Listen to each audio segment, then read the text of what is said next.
रिश्ता वेखण चले आ कुड़ी दा मैं नाल मतलब सुनिया बड़ी शरीफ कुड़ी है बबू चाबी जा निक्के अंदर वेख के आ टेबल ते चाबी पई होनी है जल्दी वेख के आ जल्दी ਉੱਥੇ ਜਾ ਕੇ ਕੋਈ ਪਾਗਲਪੰਤੀ ਨਹੀਂ ਕਰਨੀ ਅੱਗੇ ਵੀ ਤੁਹਾਡਾ ਰਿਸ਼ਤਾ ਵੇਖਣ ਜਾਈਦਾ ਪਸੰਦ ਫਿਰ ਮੈਨੂੰ ਕਰ ਲੈਂਦੇ ਨੇ ਤੁਹਾਡੀ ਪਾਗਲਪੰਤੀ ਦੀ ਵਜ੍ਹਾ ਤੋਂ ਸਿਰਫ ਉਹ ਤਾਂ ਜਾ ਕੋਈ ਹਾਂ ਆਹੋ ਟੇਬਲ ਤੇ ਪਈ ਹੈ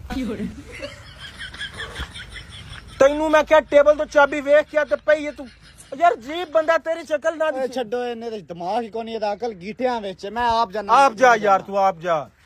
ਕੀ ਜੀਬ ਬੰਦਾ ਯਾਰ ਤੂੰ ਇਹਨਾਂ ਹਰਕਤਾਂ ਦੀ ਵਜ੍ਹਾ ਤੋਂ ਤੁਹਾਡਾ ਰਿਸ਼ਤਾ ਨਹੀਂ ਹੋ ਰਿਹਾ ਉਂਝ ਮੁੰਡੇ ਤੁਸੀਂ ਠੀਕ ਹੋ ਸਿਰਫ ਦਿਮਾਗ ਦੀ ਵਜ੍ਹਾ ਤੋਂ ਹਾਂ ਚਾਬੀ ਟੇਬਲ ਤੇ ਪਈ ਹੈ